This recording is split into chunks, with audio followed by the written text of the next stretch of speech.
4000 साल बाद मूसा वैज्ञानिकों को क्यों याद आए? इतिहास के पन्नों में कुछ ऐसे रहस्य दफन होते हैं जो समय के साथ धुंधले हो जाते हैं। लेकिन कभी कभी विज्ञान और खोजों की दुनिया में ऐसे मोड़ आते हैं जब सदियों पुराने किस्से और चरित्र फिर से चर्चा में आ जाते हैं। एक ऐसा ही वाकया घटा जब 4000 साल बाद वैज्ञानिकों को हजरत मूसा की याद आई।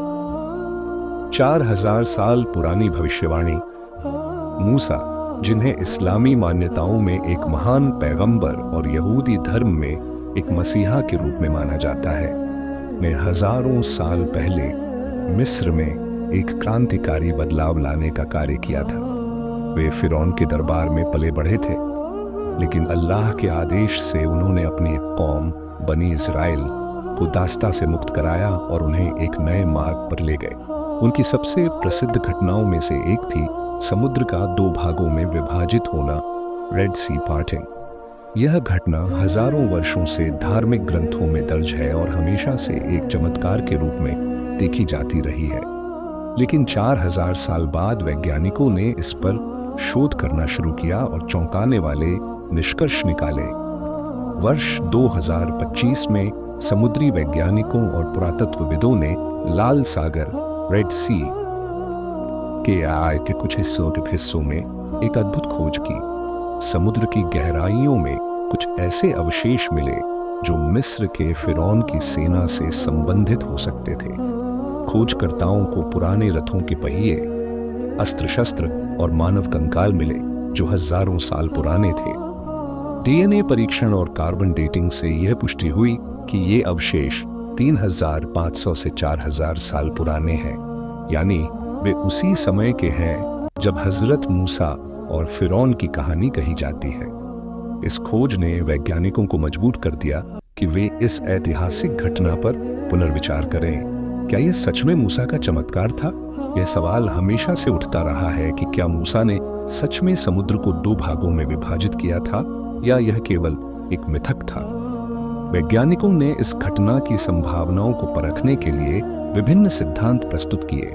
कुछ वैज्ञानिकों ने तर्क दिया कि संभवतः किसी दुर्लभ प्राकृतिक घटना जैसे कि तेज हवाओं और ज्वारीय शक्तियों के कारण समुद्र अस्थायी रूप से 2 भागों में बंट गया होगा। कुछ शोधकर्ताओं ने यह भी दावा किया कि शायद किसी बड़े भूकंप या ज्वालामुखी विस्फोट के कारण समुद्र में अस्थायी रूप से पानी का स्तर कम हो गया होगा, जिससे मूसा और उनकी कौम को रास्ता मिल गया होगा।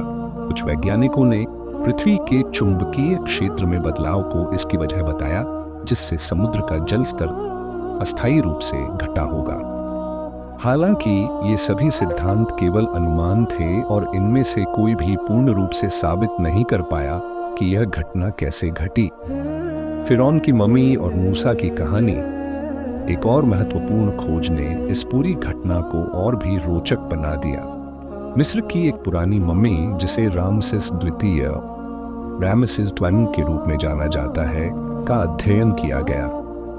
इस मम्मी की खासियत ये थी कि इसके फेफड़ों में पानी भरा हुआ था, जिससे संकेत मिलता है कि यह व्यक्ति डूबकर मरा था। इस तथ्य ने बाइबल और कुरान में लिखी गई मूसा और फिरौन की कहानी की पुष्टि करने का एक और आधार दिया। इन ग्रंथों के अनुसार जब मूसा और उनकी कौम समुद्र पार कर गई, तब फिरौन की सेना उनका पीछा कर रही थी और समुद्र की लहरें फिर से लौट आईं, जिससे फिरौन की सेना डूब गई। क्या यह अल्लाह का चमत्कार था? जब वैज्ञानिकों ने इन खोजों पर शोध किया तो वे इस निष्कर्ष पर पहुंचे कि प्रकृति के रहस्यों को अभी पूरी तरह से समझना संभव नहीं है। कुछ ने इसे महज संयोग माना, जबकि कई वैज्ञानिकों ने इसे ईश्वरीय शक्ति का प्रमाण माना। इस घटना ने विज्ञान और धर्म के बीच की सीमा को धुंधला कर दिया। यह साबित करता है कि धार्मिक ग्रंथों में वर्णित घटनाएं सिर्फ कहानियां नहीं,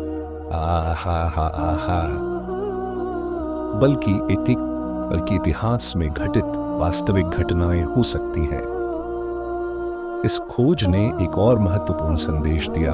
हजरत मूसा केवल धार्मिक गुरु ही नहीं, बल्कि एक महान नेता और मार्गदर्शक थे, जिन्होंने अत्याचार के विरुद्ध संघर्ष किया और अपनी कौम को न्याय दिलाया। 4000 साल बाद जब वैज्ञानिकों ने मूसा की कहानी से जुड़े प्रमाण खोजे, तो यह दुनिया के लिए एक बड़ा रहस्य उद्घाटन था। यह न केवल इतिहास और धर्म के संगम का उदाहरण था, बल्कि यह भी दर्शाता है कि इंसान जितना भी उन्नत हो जाए, प्रकृति और ईश्वर के रहस्यों को पूरी तरह से नहीं समझ सकता।